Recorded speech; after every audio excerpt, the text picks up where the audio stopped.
happened? Somebody already said they got a snow day. Oh, that's awesome. I know. I think it's awesome when you're the teacher. I used to remember getting snow days. I worked in Washington for 2 years and I was in Spokane and we had a lot of snow days.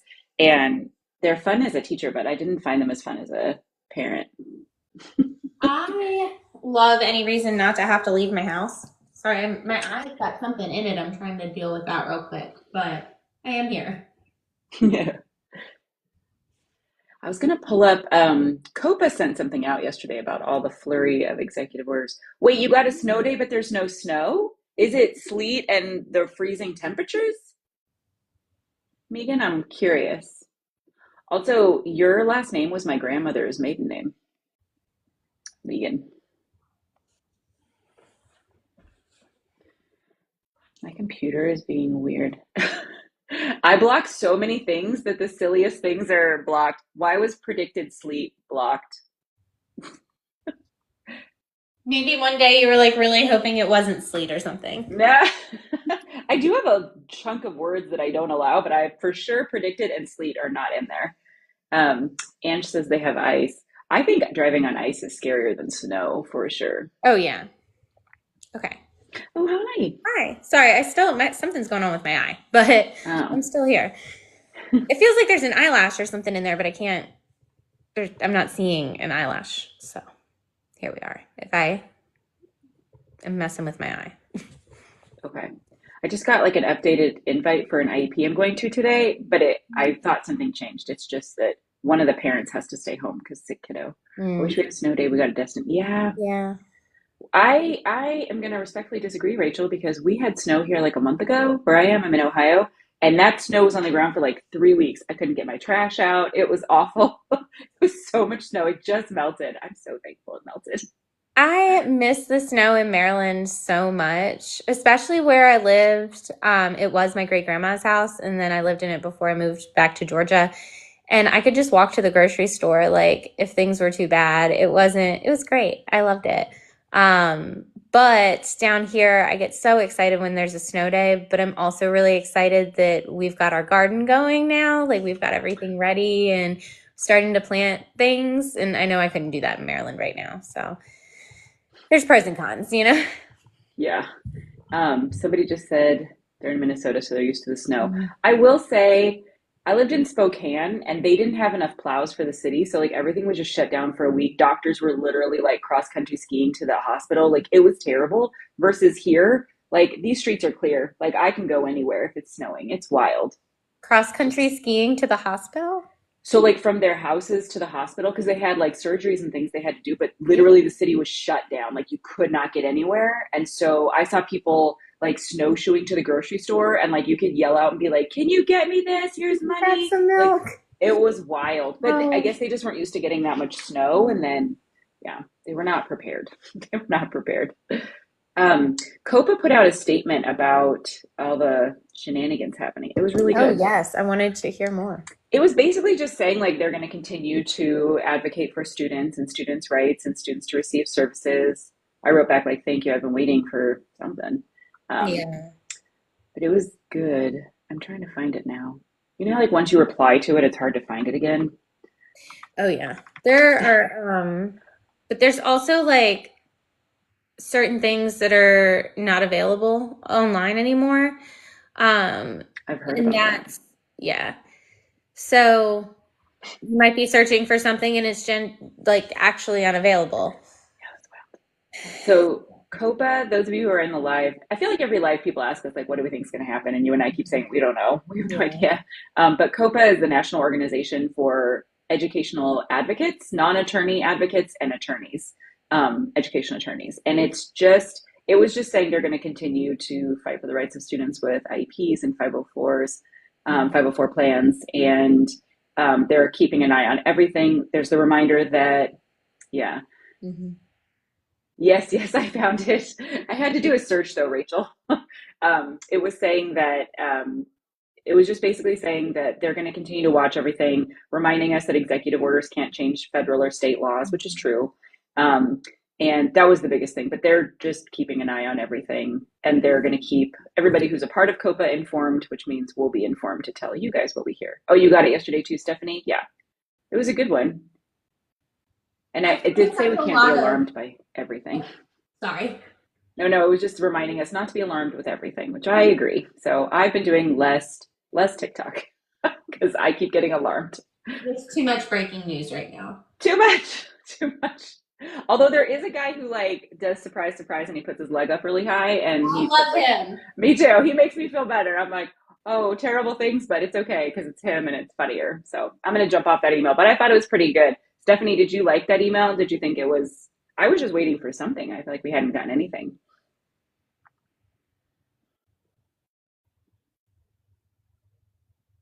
And I'm so sorry, Valerie. I am here. My eye is just driving me crazy. Oh, sure, Stephanie. Stephanie, if you go to my website, you can do a free call. Honestly, that's the best way to get a hold of me. I'm a little busy right now with clients. Are you? Yeah. But you should reach out and make an appointment. I have other advocates who have done that, and I just chat. We chat for a little bit and see how everybody's doing. Um, but on another note, I have a family who, when I started working with them, I thought we were going to be really working hard for a long time. And we had a prep meeting for a meeting today. And their child is doing so well, like across the board. So, like, showing a lot of growth outside of school. And we all think it's because the student is so regulated now in school and doing so well that the student has the opportunity to show growth and have space. Oh, bye, Stephanie. Okay, to grow and continue to have growth outside of school. And I'm so happy for them. It was like the best call I've had in months. I love when IEP meetings work out that way. It wasn't the IEP, it was the pre meeting. They were just telling me all kinds of Oh, outside stuff that he's able to do now that he wasn't able to do before. And so I said, I think you guys need to share that with the team because yes. I do think sometimes when school levels out that much, it opens up space for the student to have growth in all areas. Mhm. And the parents agreed. They were like, yeah, we agree. We'll share it. We think they had a big part in Yes. this too. It was so nice. Like the whole tone of everything has changed. It's so, I so love nice. that. I That makes know, me me too. It's so good. I love when that happens. Also, if any of you have questions, let us know. We're just sitting yes. here. We like to chit chat. So ask us questions. How you doing, I Rhea? huh? How you doing? Well, other than Other whatever's than the going on with eye. my eye, Yeah. pretty good. It's driving me crazy. Like I feel like I got it, but then it just I don't know. I don't know. It's just acting weird. But other than that, pretty good. I finished all of the updates Yeah, for for AIA. everything. Mm-hmm. Yes, and I put a new FBA PDF up, which there's only so much like I really want people to take the course, not because like I want to make money off of it or anything. It's just I really think that there's the value in like walking through the FBA. But if you just wanted to have like a resource that explains what it is, the PDF is, I feel like, pretty packed full of information. So hopefully some people can take advantage of that. I'm excited. What have you been up to? Working with families, Yes, I mean, um, same. closing up some stuff because a lot of my families, like everything just kind of finished up or we're in the waiting pattern or like reaching back out, like, have you heard yet for the meeting? But it's been pretty good. I mean, listen, I have a few families that are going through some pretty big changes with their child schooling with the districts. And so Mhm. just kind of navigating that and supporting parents to understand like what do we need to see on an updated IEP? Like if students leaving their homeschool and going to Mhm. a non-public option, there's a lot of updates that need to be made. So preparing families for that. And then, but a lot of my families right now are in the waiting game of data's being gathered. Mhm. I'm kind of explaining to families about like making sure the data is the right data that we want to see, but I've been really impressed lately on some teams of what they've been able to find through their data gathering. And I've been really happy in being able to explain to families more about FBAs and that like Yeah. what they can really do. Because I think everybody gets scared when they hear like, we want to do an FBA for your child.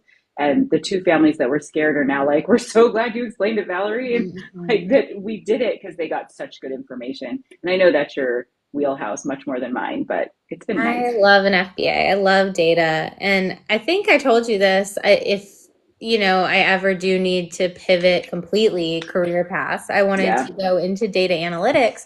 So I'm like, I just love it. I love looking at this. I love the information FBAs can give us about kiddos. I love how we can use that information to support them. And we get to see what the kiddo needs without throwing spaghetti at the wall and seeing what sticks. Um, Never knew in the trenches of educating myself on all things IEP, never knew about parent concerns. I have a lot. Yes. So I'm please ask confused. questions. We're Yeah, here to ask us help. questions. This is our Um, jam. we are here to educate you on all things IEP. So, and we have tons of resources too. So head to both of our profiles to check those out. But it can be a lot. Like I was looking at an FBA for a family the other day, and I was confused as somebody who created a course on FBAs Yeah. trying to read it. And I'm like, what is going on here? And I realized, like, oh, this is because we don't have the data. That's because this was copy and pasted. This is because I was getting confused because I'm like, wait a second, this client is, referred to as he so far in the conversation. Why is this say she? Like, it was stuff like that where I kept having to go back and I'm like, wait. So, as someone who's made a course on FBAs, and who talks about them all the time, has trained teachers on how to do them. It confused me. So I could not imagine what it's like being a parent trying to read. I understand, like, trying to read one that is completed well, it's still kind of difficult. There's just a lot of pieces. But especially if you're trying to fix the FBA, that's where it can get really confusing. And I saw a few Believe, questions too. yeah, Believe I Can Academy. I'm so perplexed why they would jump to that eligibility when the student meets OHI and they have executive functioning supports. I'm of curious of like, do they have like goals for executive functioning? I feel like those are lacking lately, and I Yeah, don't know why. Like those are we've seen skills this a that lot. can be explicitly taught. I used to add that like in the Mhm. 2010s when I was teaching, so I'm confused of why those aren't added, but I don't. I think it's pretty rare when we jump straight to EBD or ED when that's that's not the only thing that we're seeing. I saw Megan said, requested IEP last night, preparing goals and SDI I see needs for. So we have a program where we like walk you Mm-hmm. through this, but there is a part of the program that I think would be really, really helpful for you right now. Do you know what I'm thinking of the box Go with ahead. the area of need? So in our program, we have this PDF that breaks down each of the areas of need for your child. So you compare 4 areas. You look at the present levels, the goals, the accommodations, and the services. And essentially, you kind of read through the IEP, highlight every area of need in a different color. So, like if you see it in the present levels that there's like a reading comprehension concern, highlight that, and then go through the IEP and see everything else that matches up to that need. And you look at the goals, the services, and the accommodations, and then the present levels. And then just kind of draw it out for yourself. Obviously, if you want the resource and you want us to walk you through it, Advocacy in Action is the name of the program. It's in both of our profiles. But this is how you organize it. You want to just have the area of need and then everything that supports that area all in one place. So that way you can easily see it when you're talking to the team. You can easily flip through and say, okay, in reading comprehension, I see. And also it makes me feel really good when I'm like, okay, well, according to the PLAF, we have this, and goals, we don't have anything for that. Why is that not matching up? But then we have an accommodation. Could you explain that? And it really like kind of takes teams off guard because it shows that you've really dug through this document. But it's not that hard if you go through and just kind of match the pieces up, if that makes sense. Agreed. And I think it does cause there to be like a good collaborative conversation when they realize you know what you're talking about and you know what you're advocating for. I think it really, really helps the team because sometimes there's members of those teams who totally agree with you and they wanted to put something in there, but maybe they were told not to, or somebody said something. And the second you, as the parent, say, like, hey, what about the reading comprehension goal? They're like, yeah, I was thinking about that too. Let's talk about it more. And then Mm-hmm. that can be added. Bridget said, is it usual for a child to be report being happy, but a parent to report depression and anxiety? Bridget, I would say I am not a mental health therapist, but I do know that sometimes children at school say things that are not what they're showing at home. And I know that as a former teacher, and I know that as a parent. And so I would say, in fact, I just had that with one of my own kiddos this year, was manifesting very differently at school than at home. I would say almost every client I work with, there's a very different child at school than at home. So I would say, I think if it's that big of a discrepancy or difference, I would say that's a time for a bigger conversation. Maybe the school site gets involved, or the one of the school counselors starts getting involved and seeing like what's really going on, to make sure that the child is being supported at school. Because if they're masking all the time at school or trying to exude this thing, it can cause stuff at home too. So I'm curious what else may be happening. Well, and I also, whenever we're having these conversations about discrepancy between home and school, there are different rating scales that we can use that take the home perspective and then the school perspective and kind of look at that together. Mm-hmm. And things like the Basque rating scales, which I don't know, I'm like 50-50 on. There's things that could be better, but I also like to have both sides, It's a right? starting point. Yeah, for sure. It's a starting point. And it there could be a completely different picture home and school, but I really love to see where is their overlap, Mm-hmm. right? So there might be very minor areas that nobody would really notice, like on just a day-to-day surface level, that after we look at these rating scales, we see, oh, okay, well, we are noticing, this child struggles with focus at home and school or something like that. And that can just be really helpful in putting supports in place and kind of understanding what their day looks like from both sides of the table. And I will say too, getting teacher inventories is important too.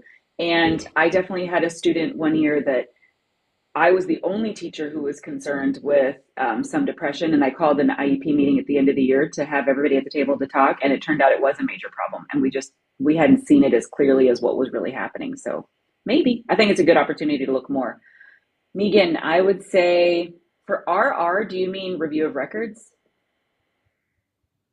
If the school is ignoring, I think always, so another part of Rhea's program that I think is really powerful. I don't know where Rhea went. Rhea, where'd you go? I'm still Um, here. My eye is just still oh, not doing what it um, should normally do. we don't have to go as long today. Really No, it's quickly, fine. I love being here. I'm sorry. I I keep know. like having to deal with my eye. Megan, another thing that's part of the advocacy and action program, which Rhea actually created, she's being very humble, and we have myself and another advocate who help out with it because you have advocates who are in there. But she has a big piece of part of what you need to do if you're going to take on this role of advocating for your child, which all of you are because you're here. Knowing the hierarchy. So, like, you have your child's case manager, and then there's the administration at the school, and then who's next. So when I was a district administrator, people would usually contact me first, and then as a district level person, then they'd go to my boss, the director, and then people kind of splintered off. Some people would go to the assistant superintendent of curriculum and instruction. Some people would go straight to the superintendent. Some people went to board members, which actually got a lot of things done very quickly. So I think knowing for your school district who's next on the list that you need to talk to is really important. Well, and the way, honestly, so there's a couple of points I want to make. The first is if you were going to take away anything right now, I think right now in 2025, it is the time to document who those people are and how Mm-hmm. to get up that chain of command, just in case any websites go down, just in case there's anything like that. Now's really the time to like get all that stuff documented. And that's also why we changed advocacy in action, because there's so many things up in the air right now. And I think Yeah. it is so important for parents to be able to really identify this information, understand this information, organize this information like we were talking about before. So we made it to where it's available instantly. Like if you purchase and enroll, it will send you into the program instantly. But we're also doing the live sessions. So in the spring, when we start our live sessions, you'll have somebody holding your hand, walking you through. You're getting diagnosis from Rachel. I was going to talk to um, Bridget really quick. Bridget, I think that's interesting. I feel like I wonder if this would be a good time for a meeting. I had a meeting once when I was a district administrator where the school and the child were reporting one thing, and the parent, just, it was actually a grandparent, was reporting kind of similar. And we had a really big discussion about it. It took a lot of the meeting, but it was helpful for everybody to kind of understand what was being seen. A lot of it was discussion for the child that I was at the meeting for. It was an older middle schooler. And so a lot of it was just like natural behavioral changes. So I wonder if it's everybody needing to sit down at the table and talk about like how much of this is normal. I also used to have in like eighth grade and ninth grade, a lot of families really concerned that their children weren't talking to them as much, like the parents. So we'd have big conversations around like that's pretty normal in adolescent development. Um, yeah. Okay. Rhea's gone getting eye drops. Hi, everybody. Went to mediation with Megan. Was it helpful? I hope it was. Also, if you guys would hit the like button, that feels so weird to say, but just so other people get alerted that there's a live happening, it's super helpful. And I only can go till 10 today, so normally I go longer, but absolutely. Absolutely, Bridget. I think it's hard. I will say though, I've had meetings like that where one parent was seeing something really different or saying different things, and it was just a lot of discussion about like what's normal. Oh, Rachel, thanks for helping Rhea out. Oh I'm no. back. I just got Okay, some eye drops. hi Brenda. I saw Megan. I saw you said something about iReady. Let me scroll back up. Hang on. Oh, hey, I was an administrator when there was iReady. I'm just gonna say, I don't know why so many of the families I work with, iReady is being used as like the be all and end all arbiter of whether or not a child has any challenges in reading. And I do not understand how we went to that point because when I was still in a district setting, that is not how it was.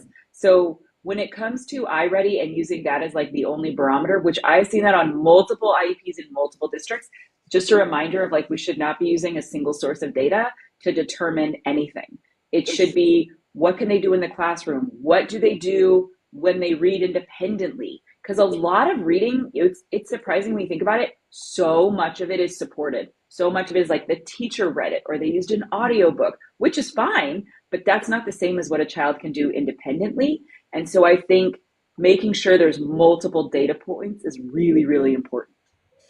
And from the RTI perspective, so you're saying, like, I don't Oh know yeah, how we got to, just iReady or just Acadians. I can tell you Okay, actually. tell me, because Yes. I left the classroom in 2016. So historic, like I can't really tell you too much of like the historical timeline, but I can tell you, I did get my eye drops, thank you. And it actually feels a lot better now that I put the eye drops in. So Thanks, Rachel. maybe it was allergy related, I don't know, but I appreciate it. So when it comes to RTI, what I know at least my district was doing, we're blanket assessing everyone at the beginning of the year. And Yes, I mean, most yes, districts are doing that. But what we're doing is we need to get kids started on RTI plans because we've got your like 8 to 12 week chunks of the year, right? Like you've got these timelines to meet, which in my opinion isn't really individualized to begin with no, because you're not starting them at their timing, you're starting them at a district's timing. So we're starting with that problem. But then also, how are you going to decide if 50 kids need RTI plans at tier 3? Well, we've got to come up with something to assess them all at once. That's where we do iReady. And that's where I see a lot of issues with RTI implementation because we mass assessed everyone and decided these kids need an RTI plan. Well, now there's too many kids that need this individualized instruction. So what they do is they get intervention curriculum and they put all of these kids in a reading intervention for 30 minutes during the intervention block. Cool, cool. Except that's a curriculum that's not individualized to them really and what they need. But aside from that, what if that child has an intervention plan in math? Well, they have to pick one. They can't have both because, I mean, they can have both, but one's not going to get the service. Sorry, I was getting a phone call. Can you still hear me? yes. Okay. So it really creates this situation where kids are going on RTI plans for years because no one is identifying that this isn't supporting them because it's this mass plan that wasn't going to support all these kids to begin with. Yeah. Um, Well, it's and a lot going on. I think some of my concerns with iReady. So, I mean, I taught you guys when before we had so much technology in the classroom. Like, I literally remember when they were like, "Here's a computer for you, new teacher," and it was like a big deal. Um, and one of the trainings I went to early on when I was learning more about reading, and always taught middle school and high school. So most of the students I supported had basic decoding and basic fluency. We were not at like Orton Gillingham working on just like letter formation and sounds. But they gave us a passage at a level that none of us understood as the adults and questions, so multiple choice questions for the passage. I got everything right. Everybody else got everything right. We had no idea what we had read. We could not tell you anything, but we knew how to answer a multiple choice question. And I would respectfully say a lot of kids right now, because of how much they're tested, absolutely know how to answer a multiple choice question. I even talked to a kiddo that I'm representing, and they said like, well, I can find words that are similar to what's in the question, so I know how to answer it. And then the teachers are happy with me because I got it right. So like they're trying. I think where I come from on like different data points is like, do they understand the content, right? Is it bigger than just I answered a multiple choice question? And I get why they do multiple choice because you can test it quickly and get numbers quickly. But I think to what Megan said, I read it as murky. Like it is murky. What exactly are we testing? And I think that's like I do have a master's in really focusing on reading and reading. How do we teach reading? It wasn't even with intervention curriculum because it was a little bit before that got so big, but just like how do you explicitly teach comprehension? And it's so much bigger than just like one data point. Well, and I also see it as murky for a completely different reason because of the students that a lot of my experiences with. My students were not at a level behaviorally where we were able to sit and take a 45-minute test on a computer or even a 10-minute test. Um, and a lot of computers got broken. Like it just because it's like, well, we have to do it. But that data is not going to give us what this child can actually do. This child needs something more individualized where I can sit and ask the questions and we can talk about it. And that's really my biggest issue. I would get so mad when I did self-contained behavior during test, like state testing time, Yeah, because they had read aloud, but somebody reading in a monotone voice to them for hours on hours every day, it makes me angry. So I mean, it's just not fair to those kids. yeah, And that's just, yeah. I agree. It's a lot. It is a Mhm. lot. Um, what other questions do you guys have? This is fun. Now I've just been pontificating on reading. Reading. What else have you been up to, Rhea? I'm trying to think of what else I've been up. Pamper and pencil if they do it. Yeah. Hmm.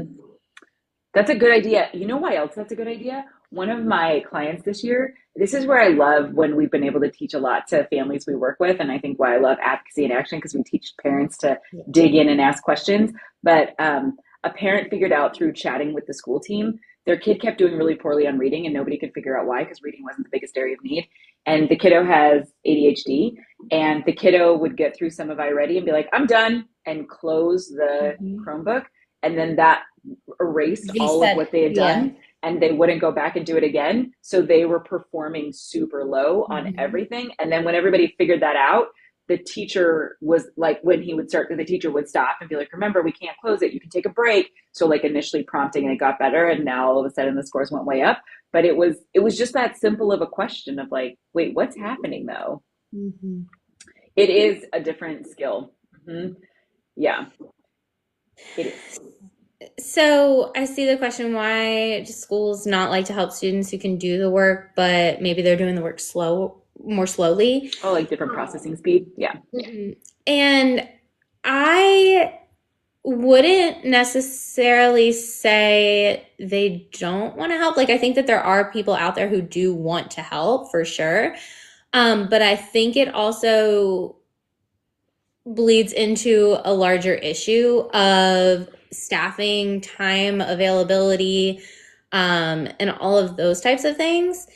And I also think about the impact of a disability. So it kind of, if they're still able to do the work, it's harder for a school to justify more support. Does that make sense?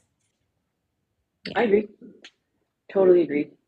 I think it's hard too because if it's that a kiddo's working, their processing speed is slower, but they have average to above average intelligence, which a That's lot of our right. kiddos do, we start hearing things like, they just decided not to work today. They're so Mhm. lazy today, which listen, I have multiple posts about because that was the number one complaint I used to get from gen ed teachers because my students were in the gen ed setting most of the day. And it was so frustrating to remind everybody, like, this is not laziness. This is their brain. This is the speed on certain tasks, not all tasks. And I think that's the thing that's hard too, is it doesn't look the same every day, every period. Like it can look different.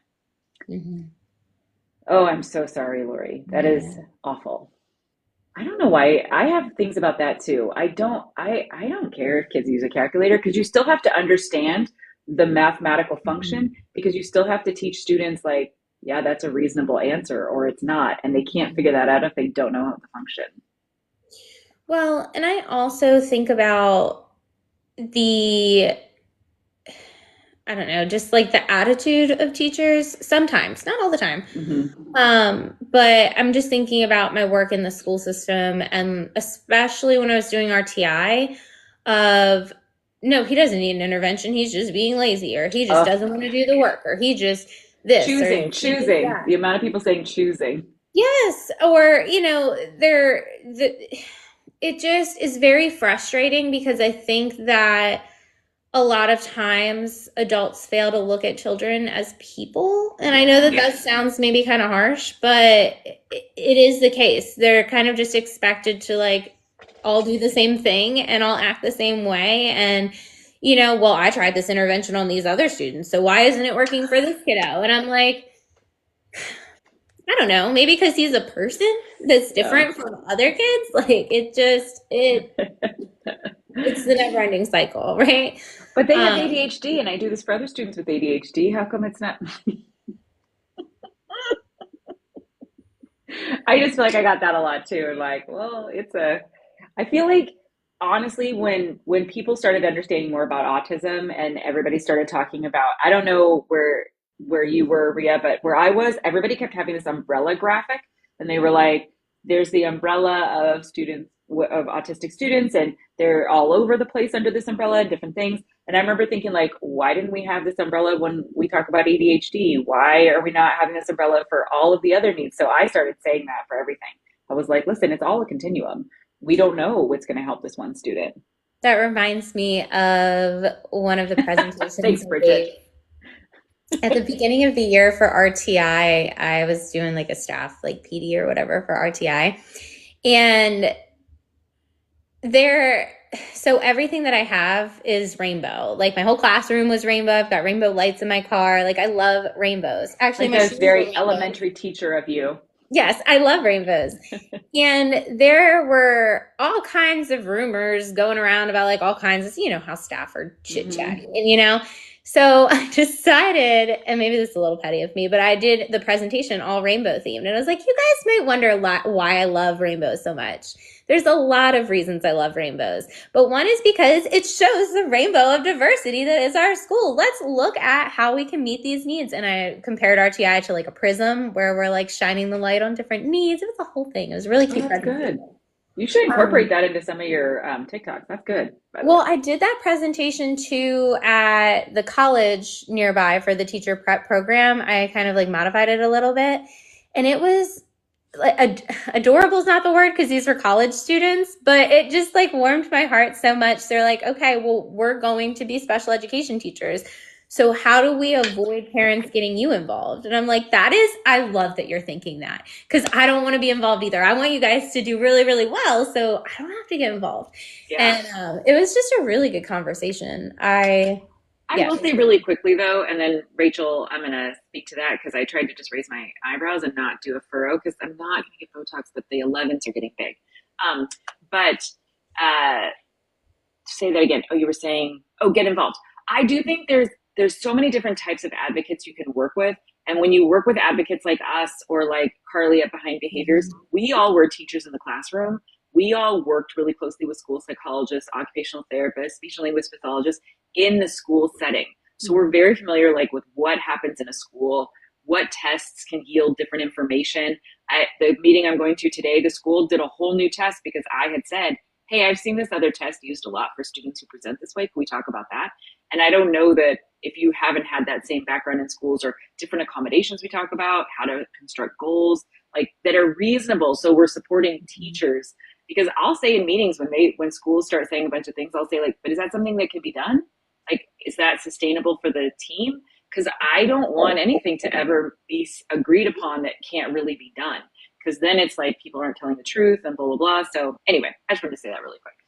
Well, Go ahead. I, on that note, like, I think that sometimes if you're working with an advocate that hasn't worked in the classroom, they fail to recognize that your child's still going to be with that teacher no And matter you want what. it to be a good You want relationship. it to be a good relationship. But also, there are things, and this might sound kind of strange, but I love FBAs. I think they're awesome. You've heard me talk about them many times already on You've this gotten call. me to like them a lot more. Good. I'm glad. That makes me happy. Put that on like my obituary, like made people excited about FBAs. Um, but teachers hate doing them, and I don't blame them. They're It's a lot labor of work. intensive. And I think that it's important to have an advocate that understands what is going to make a teacher mad, like, or what they're going to agree to ahead of time, because I can tell a client ahead of time I don't think they're going to agree to this. Yep. We're going to try, but I here's Yep. our backup just in case. Yep. Or, we want them to do an FBA. I know the teacher's going to come back and say they don't have the time for that or anybody to collect data, so that's why we're going to advocate for a para in the room too, or whatever the case is. So if you have someone, and I don't know, like, shade to anyone who hasn't worked in the classroom and became an advocate, I think For that sure. there's definitely still space for you guys too. But I do think that having been in the classroom, there are just things, like, I think about how my students were during fire drills. An advocate who hasn't been in the classroom isn't going to know to prepare the team for that. Isn't We going write to it know into. I those write times. it into IEPs, like prep for transition, like changes, transitions. Okay, Um, wait, listen, don't answer that yet. I gotta get back to one other one from oh earlier because no, I don't okay, go know ahead. I if have an answer for you Rachel. though. I know I saw your face. Rachel, I don't know if you're still here, but I would say I'm actually working with a family right now that they requested to move up the 3-year reeval for because their child is going from eighth to ninth. I often did that when I taught eighth grade, especially if I thought there had been significant changes. Kiddos go through such massive changes in middle school. Like seventh grade is a bomb year for everyone. There's literally national data on this, like for all students, whether or not they have an IEP, 504, anything. It Mhm. just bottoms out. But their brains are firing so many hormones that like it does cause some changes. So I think you can ask for an early eval. I think keep in mind your child or the child, some kiddos don't like being tested too much, and so prepping if they are going to have a full eval is important. Talking to them, making sure they understand what it is, why they need to try. But I will say every family I've worked with where we've asked to move up an evaluation, the data we've yielded from that has been a game changer for the student and resulted in like better behavior, better ability to attend in the classroom. The teachers are happier because they're able to meet the child's needs more appropriately. So it goes really, really well. So I would say request it, keep having conversations about it. You're not asking for a transitional IEP, you're asking to move up the evaluation. That's different. Okay, I'm done.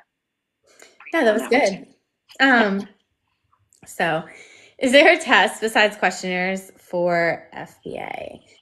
Um, so if you have a school that is saying that, like, the questionnaires or the rating scales or the inventories are the FBA, that FBA is not going to give you what you need. Yeah. Um, See me just leaning over. I'm like, no. It's not great. So when you think about questionnaires, I think about like the Basque rating scales. That's what I'm thinking of when I think of questionnaires. In FBA, there's the ideal way that you can do it, and then there's the way that a lot of schools do it. So a lot of schools will say they're going to do an FBA, but it's just observations. That's not an FBA, like 2 observations. What we really need to see is 7 to 10 days of steady data collection throughout the day from start to finish. And like I said, they are labor intensive, but there's a reason that we do this. We want to pick 3 target behaviors, no more than 3. Otherwise, everything gets muddy. We want to know what the setting was. Like, we want to know exactly from 8 o'clock to 8:01, during math class, while the student was transitioning, the teacher gave an instruction, and I'm telling you, the data looks a little different, but I'm kind of like reading it off as I'm like going through the categories. So during a transition, target behavior 2 out of 3 occurred, and let's say that's throwing objects or something. So that target behavior occurred. The consequence was the teacher gave a verbal redirection. So we're not talking about consequence like the student got ISS or something like that. This is what immediately happens after the behavior.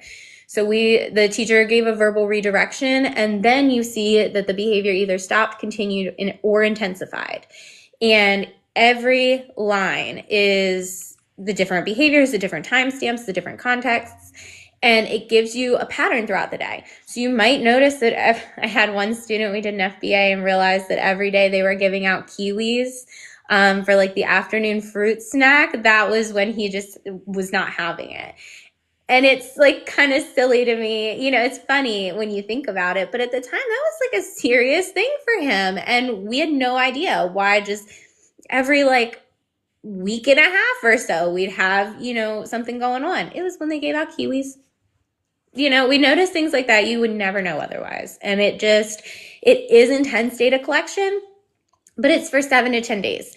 And if we can take that time ahead of time and collect that data and really analyze it, we don't see the escalation 6 months into the school year, right? We've kind of put the supports in place, we've identified what we need, and we can move forward for And success for everyone.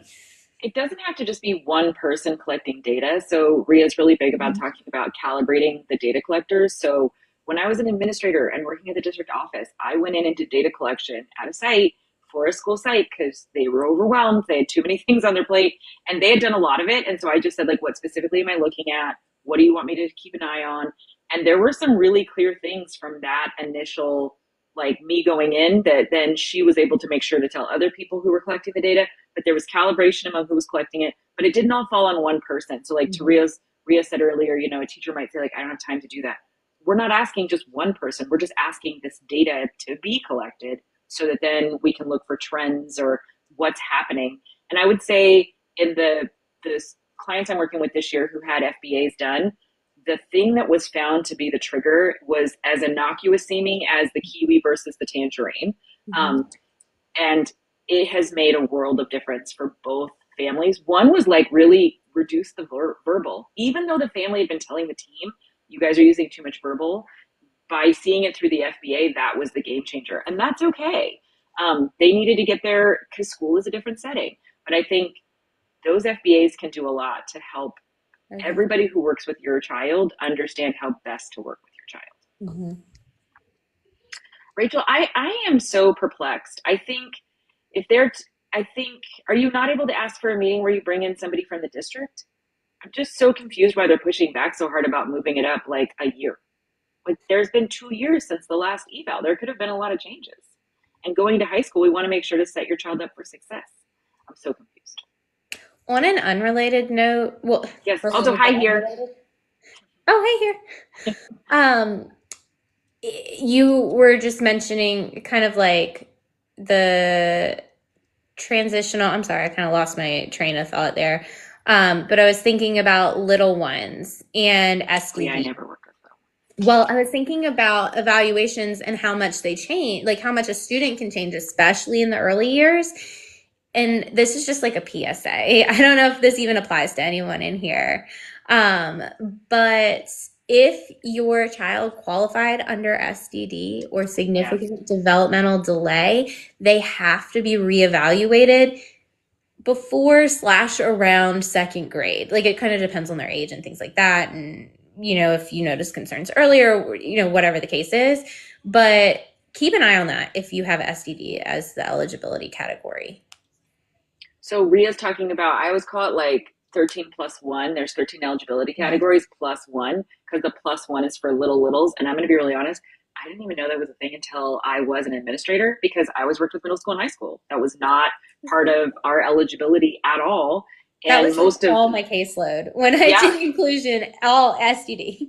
Yeah. And honestly, this is why sometimes I'll refer clients to Rhea, because if it's a young one and it's a pretty like involved case, I'm not going to pretend I understand it. I'll just refer the client to Rhea because it's there's so much specificity in the different levels of special education. Like my wheelhouse is SLD and OHI, big time. Can I do other stuff? Of course, but often it's because I'm consulting with Rhea or Carly.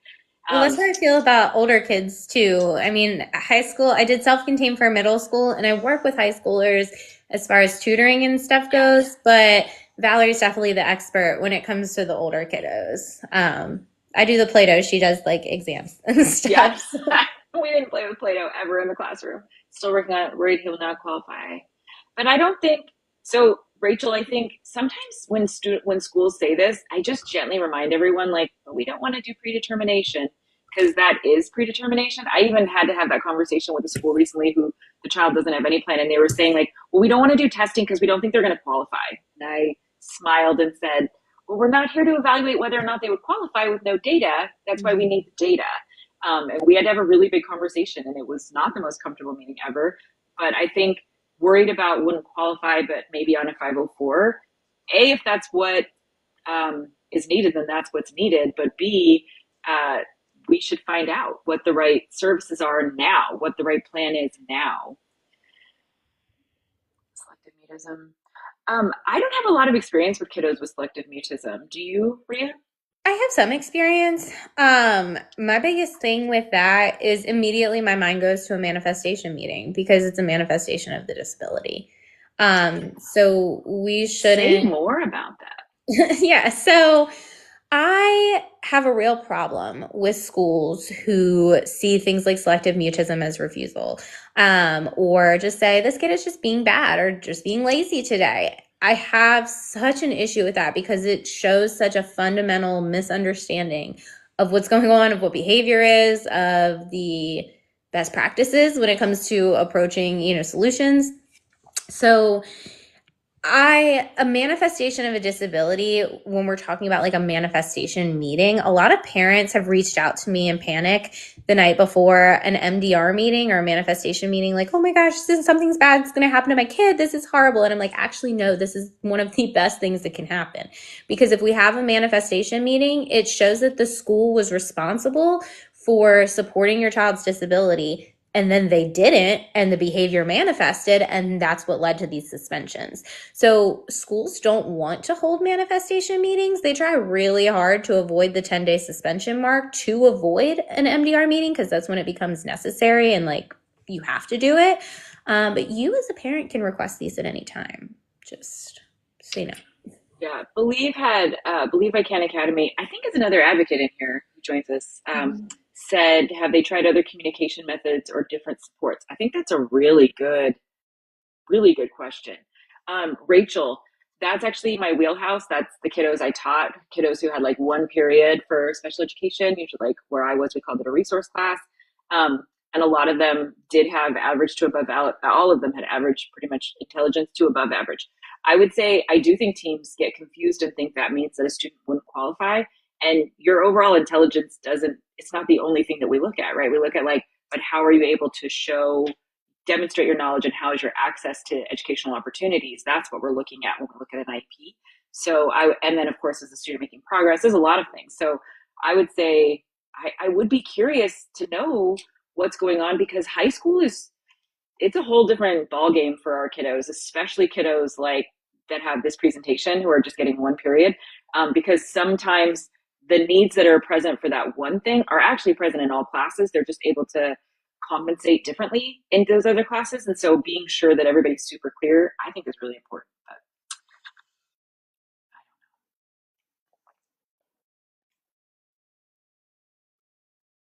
yeah, you're being quiet. They're so mad. They want to have a restorative combo. Megan O'Brien, I love restorative justice when it's done correctly. I feel like I say that so often. When it's done correctly, the amount of training that needs to happen for restorative justice and restorative things to happen is Mhm. wild. It's so much. I feel the same way about restorative conversations as I do about the check in, check out accommodation.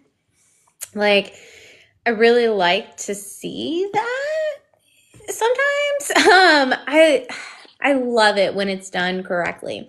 When we know what we're checking in and out about, when we know what we're talking about, when we're collecting data on that accommodation, like, is this actually helpful? Is the student attending the check in, check out? Like, all of that.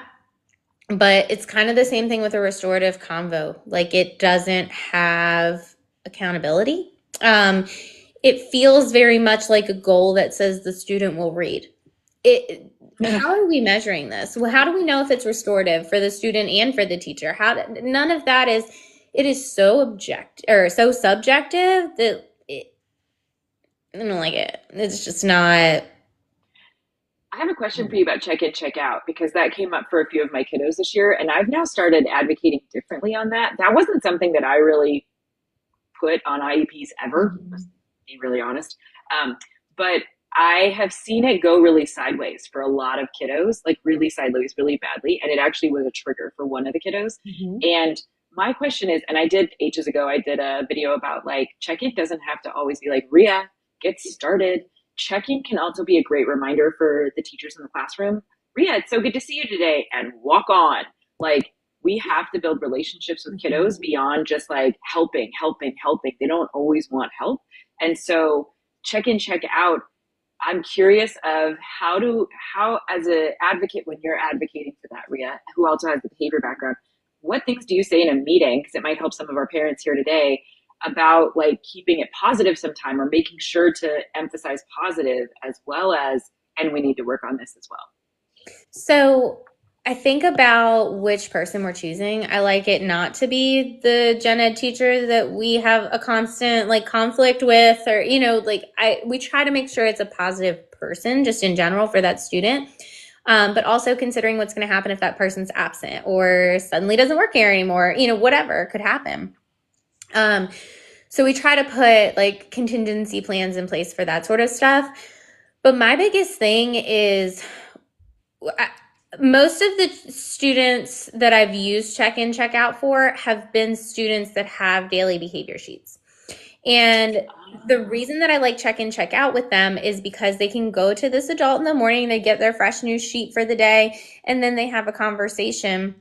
And if the student's not feeling it, like, that's where the part about like it has to be a trusted adult. And I say that as like, I, as a special education teacher, need to trust that this person is always going to assume the best for this kiddo, kind of thing.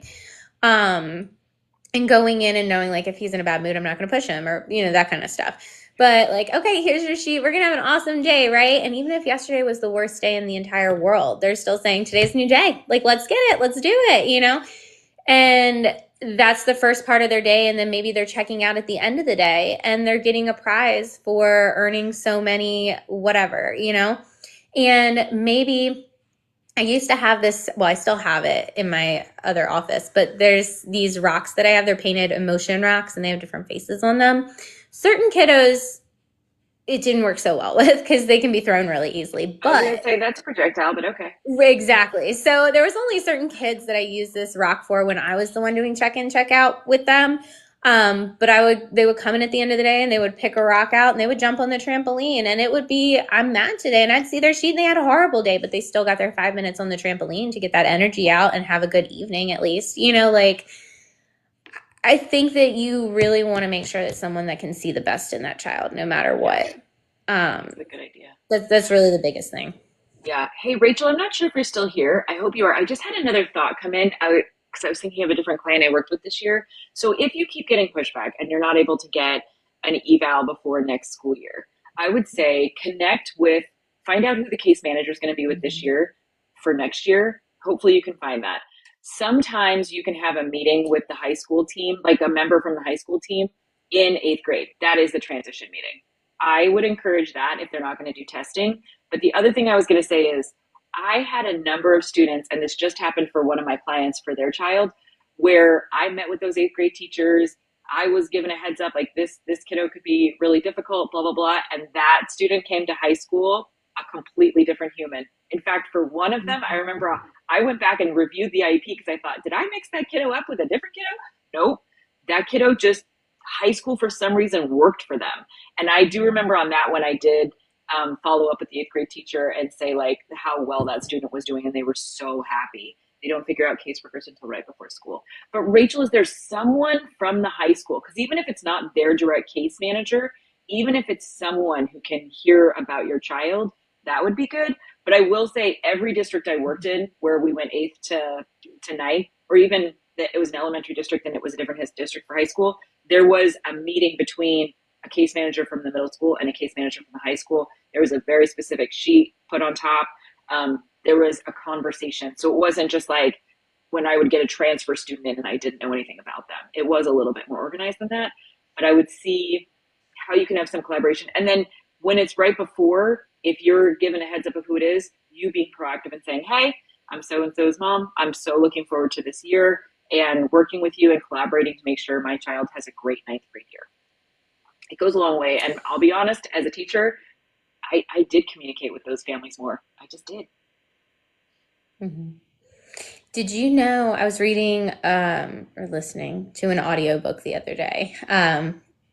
And there was a lot about Finnish schools, like the Finnish school system Oh, in I can't Finland. watch that stuff right now. It Um, makes me sad that we're not doing well, I mean, yeah, I know. But it was really interesting because they were actually really low for a while it. Yeah, and then they put all these yeah, changes in place and whatever. But one of the things that they do is teachers often stay with classes through like multiple years or all of elementary school. Like they have the same teacher that moves up yeah. with them. And it dramatically improved their performance because of the intimate relationship and like knowing that student year after year. And I think that there's a lot to be said for that because I think about behavior and how we were talking about like communicating and that kid might be different and that kind of thing. It would drive me crazy when people are like, oh, I know that one. You're going to want to watch out for him. And I'm like, stop. Like, why are you setting this kid up for failure before he has even walked in Yeah. the door?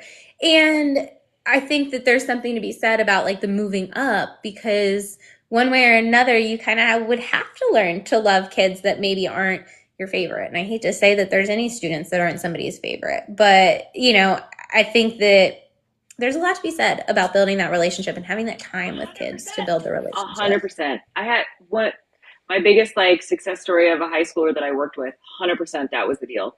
We moved up from ninth to 11th, and in 10th I was able to advocate completely different because I knew him. I knew that like Mm-hmm. what we were doing wasn't working, and I could advocate differently. And we got him what he needed that no sophomore had ever gotten, which was great. Um, I do in this conversation want to plug one of my mutuals on TikTok, Mr. Vergara. I was on his podcast. It's called the Difficult Students Podcast. I love him. He is all about building relationships and like making sure to set kids up for success with that positive attitude and but also like being real with students, like helping because there's two different there's a way to approach it and then there's the like oh everything's positive all the time. I think it's really important to recognize with kiddos and I think some people think that's what we're doing in some cases when that they're not seeing the whole picture. But a lot of these conversations that I'm having with a kid isn't like, oh, it's fine. We're just going to start new today. Nothing happened yesterday. We don't want to trigger them. We are starting fresh today. But we've also had that conversation of like, hey, buddy, yesterday it's over now, but we're definitely not going to do that yeah, again, right? Like, awesome. We make sure to like bring it back and really coach kiddos through. And that's what I love to see from teachers. Whenever I go into team meetings, you can always tell those teachers that are really trying for a kiddo who are like really going through like day to day, hyping that kid up and helping them feel special. Cause I think that I think every student needs to feel special in yeah. school. There's tons of research to support the link between someone believing in you and your success. Um, and I just, if educators can know anything, I think that that's the place we got to Also, start. when I say I had a huge success story with this one student, I did, but I also had a vice principal at the school who trusted me and pushed really hard for that student to get what I was asking for, which was not typically done in the district. Like we literally had to have an update and loop it into the IEP in ways we didn't normally do so that we still adhered to the policies. Rhea's really big on policies. Everyone know your school's policies.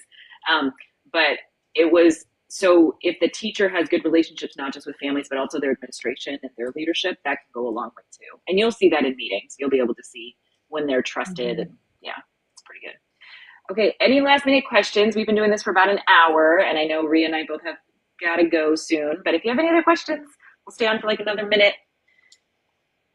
Let us know. You can book free consultations with both of us. Advocacy in Action. If you want to learn how to advocate for your child, we walk you through how to read the IEP, organize it, put it together in a way that you can easily read from and request support. Listen, There's easily that. read from you guys.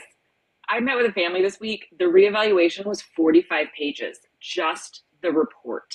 That's not the IEP. So, yes, we'll teach you, but we'll also be honest that sometimes it's hard and we chunk it out just like you guys do. I had my little timer and I did it in 20-minute increments so I could really attend to what I was reading. But we give you all of those tools and you work with us and another advocate so that you're getting different perspectives. But you can talk to advocates, it's part of it. And we have a Facebook community with parents. You're working with other parents, you're not isolated. Okay, how to get the And restored. I'll be honest, it's also a little bit Yeah. cheaper. It's a lot cheaper than working with an advocate directly. So that's Oh, that's way also a cheaper. positive. Here, that's a great point. And also, here always comes strong with the really good language. Aw. I know. I always like I every time you're here, I want to leave with like something on a t-shirt that you've said. I feel like I need a t-shirt or Be a a travel mug every relationship time. engineer. You should probably copyright that here. That's really good. Um, That is good. Restorative convo off the IEP. You can just ask that it's removed. Yeah. Hmm. If that's not working for your child and you can show that it's not working, I think you can just ask that it's removed from the IEP. I think that's the biggest part too. If you're worried about them like denying that, just I hate to say it this way, but like bring receipts, just why do I want this removed? And most of the time when you come with because this, and this, Yeah. they'll usually I take think it it's off. usually like an okay, that's a great point. Yeah. But I think being ready and having some data and having reviewed stuff ahead of time, even if you don't get a copy of the IEP ahead of time, make sure you're really familiar with the current IEP. And then I also think I'm just going to start plugging this in every live and in all of my TikToks. You guys, everybody should have some kind of a binder. You should either have a hard copy binder or an electronic binder, whatever works for you. As an advocate, I have literally, like in meetings, just pulled the client's binder over and flipped back because I needed to see something from 2 years ago, and I have it all electronically. It's just really useful. Have the binder, know what's a part of your child's plan, and if you need help with that, we can help you with that too. That's also part of advocacy in action. But yeah, Yeah. Oh, well, this has been fun. yes. Thanks, everyone. We do put these Yeah. up on Thank you, YouTube, Helen. so I will. Yep, I think that believe I can. I agree. Binder, bring the binder. It's good. Oh, good. I have a binder Oh, freebie nice. too. Okay. Understood.org, though, you guys. That's a great place. I go there a lot too. It's really, really It good. You're is. welcome, Megan. We put this up on YouTube if you ever want to see it later. Rhea and I also do like a little podcast. We're starting up. It's slow. It's slow. We're pretty busy right now, but we're going. Just in case this Yeah, goes away, we're both on YouTube, so you can find us in a lot of places. Check out our bios. You can find us all over the place. all Yeah. the things. Thanks, everyone. Have a good rest of your day. Yeah. Bye, guys.